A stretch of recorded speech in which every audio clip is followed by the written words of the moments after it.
Alright, so hi there. It's June 16th, 2017. It's the night before the Mount Washington road race. I'm in my hotel room on a computer. I didn't even bring a camera on this trip, so forgive me for the background and the audio as well as the picture quality. But just wanted to outline my thoughts heading into this race. It's kind of kicking off the official start of my mountain running summer season. The whole idea being doing shorter mountain races that I have a passion for and enjoy and history with, and then building up in distance to the ultimate goal of UTMB at the end of the summer, September 1st. So started doing a little bit more high intensity climbing, short distance climbing is what I call it. Was still hitting some 100-mile weeks, 160 kilometers per week, and close to 20,000 feet of climbing per week, which is a bit for me. And then still doing some high intensity stuff to gear up for Mount Washington, and then next weekend the Mont Blanc Marathon in Chamonix. Both net uphill races. I wouldn't usually do back-to-back races so quickly close together if they weren't net uphill, but since they're net uphill, I feel like you could recover a little faster. I may be wrong on that. But I also jumped in the Vail Games, GoPro Mountain Games 10K. It's an up-down on the ski slope 6 days ago in Vail, just kind of on a whim. Went against Joe Gray there, who beat me by quite a bit. He's totally dialed for 10K mountain running, having just won the U.S. Mountain Running Championships the week before, and he'll be in Mount Washington tomorrow. Joe and I have a history going back and forth over the years. He took my American record down at Mount Washington a couple years ago by 12 seconds, so kind of always wanted to get that back. I think it might be hard tomorrow, but we'll see. That's 58 minutes low. My PR 58:27 was back in 2012, so I have a big history with Mount Washington. Well, not a big history. I met some people today that have done it for over 20 years. But it'll be my fourth time doing Mount Washington, and it's a race I always enjoy. It was my first official mountain race back in 2012. It was the U.S. Mountain Running Champs that year for the men, and top 6 made the team, so that was my goal going in. I had no idea how I was going to climb or anything, but I was coming off of a 2:18 marathon at the Olympic Trials, as well as Chuckanut 50K, my first ultra trail race, and then to make the U.S. Mountain Running team at Mount Washington. It was a month after I ran a 106 half marathon in Portland, Oregon on a pretty hilly course, so I was pretty dialed, doing a lot of uphill treadmill workouts and steep hills around my parents' house in Oregon that year for Mount Washington, and I think that's why I ran so well, relative for me at least. The weather was also good, that also helps. Ever since then, I've gone back to Mount Washington, and I've run minutes slower.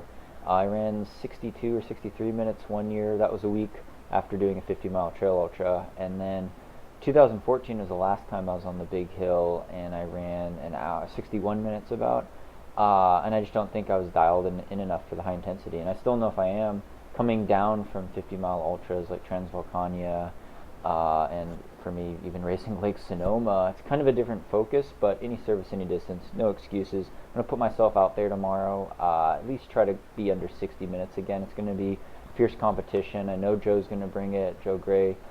He's been running the hill a lot, even more than I have, probably since 2008, I think. Really brought his times down. Eric Blake has always run consistently close to the hour mark, has a history of the race, has won before as well. We got Francis Wangari from Kenya, I believe. I might have pronounced his name wrong. Sorry, Francis. But Joe Gray says he's a really fast runner, that he has sub 58-minute potential, which means is a lot to. That's pretty fast, because only one guy in the history of the race has cracked 58 minutes. But you never know. I've seen 13:35K guys struggle on the hill. I've seen guys that have done really well in road marathons struggle on the hill.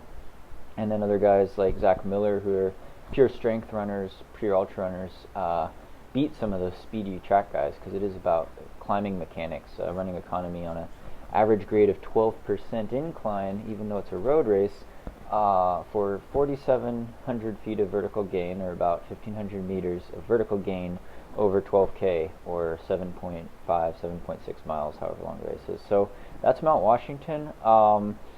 The week after, I'm going to France, so I'm going to be in Chamonix next weekend, and I've been really looking forward to this race. The Mont Blanc Marathon, it's a trail race, should be a net uphill, I'm pretty sure. Love the trails there. It'll be a good opportunity to explore some of the UTMB course after the race. Super stoked competitive field lineup there. I will be taking my camera to that. So that'll be super competitive.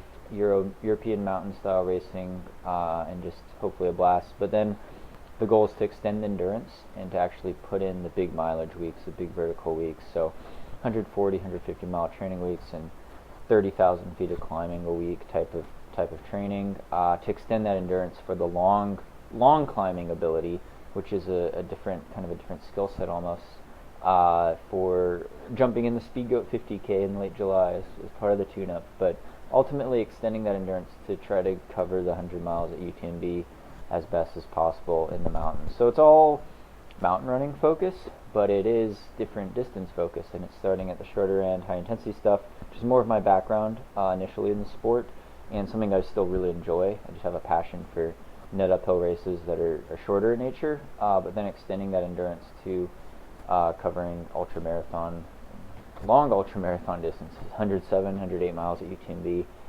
with over 30,000 feet of climbing. So that's the plan. Feeling good, healthy, knock on wood. This desk is wood. So, but thanks so much for all your support on here, guys. Really, really do appreciate all the views, all the comments, for following me on social media, Instagram at Sage Canada, as well as Twitter, Facebook fan page, Sage, I don't even know what it's called, Sage fan page, I believe. If you search Sage Canada on Facebook, you can find it.